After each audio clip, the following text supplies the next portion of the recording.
Hello hello J R C कैसे हैं सभी लोग? बड़ी अच्छी जानकारी मिल रही है। यूएलपी प्रोग्राम में आपका स्वागत है। ऐसे कितने साथी हैं जो पहली बार आए? हमें यशवंत साथ देख सकता हूँ प्लीज। वो काफी लोग हैं हमारे बीच में। और ऐसे कितने साथी हैं जो मुझसे पहली बार मिल रहे हैं? काफी लोग हैं। Thank you very much. मैं अपना परिचय दूं। मेरा नाम विजय विरोधिया है, जींद हरियाणा से रहने वाला हूँ। और मेरे को जो जिम्मेवारी मिली है, मैं अपने बारे में थोड़ा सा आपको परिचय दूं। 8 फरवरी सन 2001 को मैंने ज्वाइन किया था। लगभग 23 साल का अनुभव है मेरा इस सिस्टम में। बेसिकली मैं कराटे कोच हूँ, बच्चों को कराटे सिखाता था और कंप्यूटर का सेंटर चलाता था। इस अभियान के बारे में पता चला, प्लान देखी स्टार्टिंग में। उस समय इतना महान उद्देश्य नहीं था। ये जो 3 उद्देश्य हैं, स्वावलंबन, स्वास्थ्य रक्षा और नारी सशक्तिकरण, इस मिशन को लेके हम लोग आगे बढ़ रहे हैं। लेकिन स्टार्टिंग में ना तो इतने सारे प्रोडक्ट थे, ना ही इतना बड़ा एम्पायर था, ना ही इतने बड़े उद्देश्य थे। पर एक चीज मुझे समझ में आई थी कि इस सिस्टम में जुड़ने से, इस अभियान में जुड़ने से, इस प्रचार अभियान में जुड़ने से हमारा फायदा कुछ, नुकसान कुछ नहीं हो सकता। और फायदा इतना हो सकता है कि आप सोच भी नहीं सकते। हर इंसान मानव स्वभाव से थोड़ा सा लालची होता है, वो अपना पर्सनल फायदा ज्यादा चाहता है। लेकिन सबसे बड़ा चैलेंज आज के समाज में ये है कि जब भी हम कोई मिशन देखते हैं, कोई अभियान देखते हैं या कोई प्लान देखते हैं, तो हमारे दिमाग में ये आता है कि यहाँ मेरा कोई नुकसान तो नहीं हो जाए। और हमारे हिसाब से अभियान में एक चीज है जो सबसे महत्वपूर्ण है, वो ये है कि यहाँ किसी का नुकसान नहीं हो सकता है तो इस देश का नया निर्माण हो सकता है। हेलो, आपका नया निर्माण हो सकता है, हम आगे बढ़ सकते हैं। चाहे वो वैचारिक उन्नति हो हमारी, चाहे स्वास्थ्य की उन्नति हो, चाहे हमारी उद्देश्यों की उन्नति हो, कुछ भी हो, लेकिन सिर्फ फायदा ही होगा। सिर्फ ये चीज सोच के मैंने 8 फरवरी सन 2001 को शुरू किया था। आज मैं आरसी में स्टार्स फायर के लेवल पे हूँ। स्टार्स फायर का मतलब होता है कम से कम परचेज वॉल्यूम की बात करें तो 10-10 करोड़, कम से कम 20 करोड़ का टर्नओवर होता है आपके इस मिशन में। बहुत से लोग स्वास्थ्य लाभ प्राप्त कर चुके होते हैं, बहुत से लोग फाइनेंशियल लाभ प्राप्त कर चुके होते हैं, बहुत से लोग, हजारों लाखों लोग अपनी आदतों में सुधार कर लेते हैं, क्योंकि यहाँ संगत मिलती है और संगत से ही रंगत मिलती है। यस और नो? अच्छे लोगों में रहोगे, अच्छे बन जाओगे। गाली देने वाले लोगों में रहोगे, गाली देने लग जाओगे। नशे करने वाले लोगों में रहोगे तो नशा करने लग जाओगे। ठीक इसी तरीके से अगर सफल, कामयाब और अच्छे इंसान, अच्छे वैचारिक लोगों के बीच में रहोगे तो आप भी अच्छे बन जाओगे। और एक दिन इस जो हमारे इस अभियान प्रचार का उद्देश्य है, नए भारत का निर्माण करना, स्वास्थ्य रक्षा करना, एक ऐसा भारत बनाना जिस भारत के अंदर कोई अस्वस्थ ना हो। आप सब लोगों को पता होगा कि आज के 50 साल पहले, 60 साल पहले, 70 साल पहले हमारे भारत के अंदर डॉक्टर ज्यादा थे या आज ज्यादा है? बताइए प्लीज। आज ज्यादा है। आज से 50-60 साल पहले हॉस्पिटल ज्यादा थे या आज ज्यादा है? 60-70-80 साल पहले दवाइयां ज्यादा अच्छी होती थी, आज ज्यादा अच्छी है? आज इक्विपमेंट, इलाज करने के हथियार या इलाज करने के औजार पहले ज्यादा अच्छे थे, आज अच्छे हैं? आज अच्छे हैं, डेफिनेटली आज अच्छे हैं। 70 साल पहले जो इलाज पूरे भारत में नहीं होता था, उसके लिए अमेरिका जाना पड़ता था, वो आपके छोटे से शहर में भी हो जाता है। लेकिन ईमानदारी से बताइए, आज से 50, 60, 70 साल पहले, हेलो, आज के 50, 60, 70 साल पहले लोग इतने अवेयर थे क्या? नहीं थे। तो ऐसा क्या हुआ? तो सबसे बड़ा कारण जो हम इस बार अभियान प्रचार का उद्देश्य बताते हैं, वो है डायरेक्ट प्रोडक्ट लेना। और कंपनी आपको जो प्रोडक्ट प्रोवाइड करती है, वो मिडलमैन और वो जितना भी आज के बीच में यहाँ प्लान के अंदर दिखाया गया था कि इतने भ्रमात्मक प्रचार आपके बीच में पेश किए जाते हैं, इतना डुप्लीकेट क्रिएट किया जाता है, हर जगह जगह पर ऐसे ऐसे प्रोडक्ट आपको पकड़ने को मिलते हैं। आपको पता होगा अभी दिल्ली में पीछे कुछ ही समय पहले की बात है, 84,000 किलो नकली जीरा पकड़ा गया।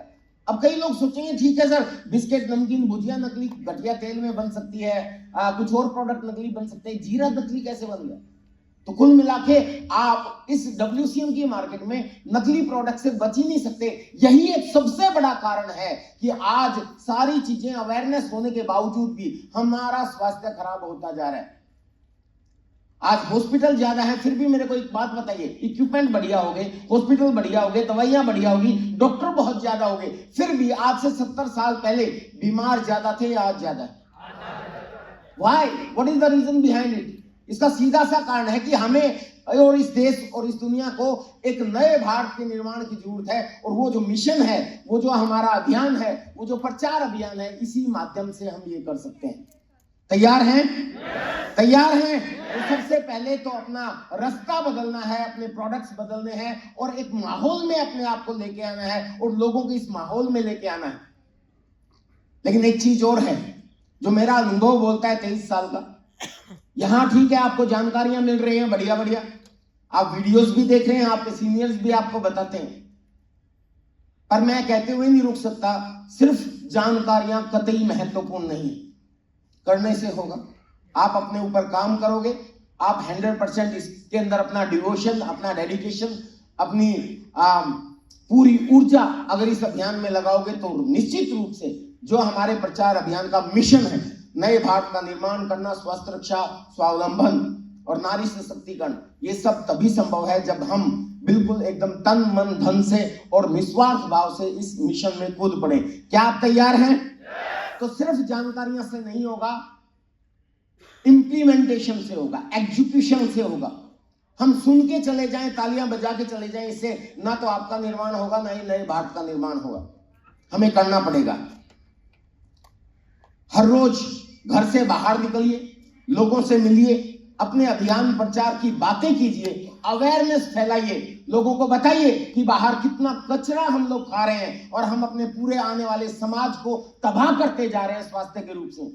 ऐसा कोई घर नहीं बचा जिस घर के अंदर दवाइयां ना हो, ऐसा कोई घर नहीं बचा जिस घर के अंदर बीमारियां ना हो। और ये सारा कारण एक वो कारण है जिस कारण से हटा के हम आपको इस अभियान में जोड़ रहे हैं। हमारे पास कितने अच्छे अच्छे प्रोडक्ट्स हैं, वो सारी चीज आप देख चुके हो। हमारा उद्देश्य बहुत महान है और फाइनेंशियल एस्पेक्ट भी इसके साथ जुड़ा हुआ है। क्यों?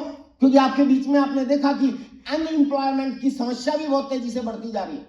मैं एक चीज जानता हूं, आने वाले समय में सरकारें चाहे किसी की भी हो, चाहे सौरभ छात्रा जी को आप प्राइम मिनिस्टर बना दो, उससे कुछ नहीं होगा। सरकारें कभी भी एम्प्लॉयमेंट दूर नहीं कर सकती। एक समय था जब कंप्यूटर आया, उसके बाद रोबोटिक युग आया, अभी एआई का जमाना आने वाला है। लेकिन एक चीज सच है, मेरे पास समय बहुत कम है, एक चीज सच है कि चाहे कुछ भी हो जाए, चाहे कितनी ही बेरोजगारी हो जाए, कितना ही मशीनीकरण हो जाए, कितने ही रोबोट आ जाए, कितना ही एआई आ जाए, कितनी ही बेरोजगारी की समस्या हो जाए, कितना ही कोविड आ जाए, कितनी ही बीमारियां आ जाए, चाहे कितना ही विपदा आ जाए, चाहे बाढ़ आए, सूखा पड़ जाए, कुछ भी हो जाए, लेकिन एक चीज सच है, हमारे खर्चे कभी भी बंद नहीं हो सकते। हेलो, खर्चे कभी भी बंद नहीं हो सकते। और खर्चों की को सही दिशा दिलाने का काम ये प्रचार अभियान करता है। और अगर खर्चों को सही दिशा हमने दे दी तो फाइनेंशियल एस्पेक्ट, यानी कि जिस काम में खर्चों से इनकम भी आती हो, वो काम कभी भी बंद नहीं हो सकता, कभी भी बंद नहीं हो सकता। बस इसकी जानकारी लीजिए। यूएलपी प्रोग्राम्स लगातार आपके बीच में होते हैं। यहाँ पे अपनी टीम को लेके आइए। सुबह हर रोज 8:30 बजे टीसी छाबड़ा जी ऑनलाइन आते हैं। मैं तो टीसी जी के बारे में एक चीज बोलता हूं हमेशा कि आज के समय में साधु संतों और महात्माओं को भी अगर आप सुनोगे तो उसके पीछे छुपा हुआ बिजनेसमैन नजर आएगा। लेकिन यहां अगर ओवरऑल एक आम मानसिकता सोच से देखा जाए तो हमारे टीसी छाबड़ा जी को एक आम आदमी की भाषा से, हमारी से नहीं, हम तो जानते हैं उनको, सोचा जाए तो वो एक बिजनेसमैन है। लेकिन अगर उनको हम सुनते हैं तो पता चलता है वो बिजनेसमैन नहीं है, वो बिजनेसमैन के भेष में एक साधु है। हेलो, वो कभी भी बिजनेस की बात नहीं करते, वो देश के निर्माण की बात करते हैं, देश को अच्छा बनाने की बात करते हैं, वो स्वास्थ्य रक्षा की बात करते हैं, वो स्वावलंबन की बात करते हैं, वो नारी को सशक्त बनाने की बात करते हैं। वो कभी टर्नओवर, बिजनेस और इन चीजों की ज्यादा बात नहीं करते। हमें गर्व है कि हम एक ऐसे प्रचार अभियान से जुड़े हुए हैं। तो आप सब लोग इस अभियान से जुड़िए, ना सिर्फ जुड़िए बल्कि अपना तन मन धन से इसमें सपोर्ट कीजिए और आइए मिलकर एक ऐसा भारत बनाएं जो स्वस्थ भारत हो, मस्त भारत हो, स्वावलंबी भारत हो और नया भारत हो। और ये हो सकता है इस हमारे प्रचार अभियान के द्वारा। हेलो, आज मेरे को सिर्फ 10 मिनट का टाइम मिला था, बाकी हम लोग पूरे हिंदुस्तान में आपके बीच में आते रहते हैं। 1 मिनट और है मेरे बीच में। 10 तारीख को रोहिणी बाजार में मेरा प्रोग्राम भी है, जो साथी रोहिणी के आसपास अपनी टीम को लीड करते हैं। तो वो वहां भी मुझसे मिल सकते हैं। मेरा टाइम खत्म हुआ। Thank you very much. जय आर सी।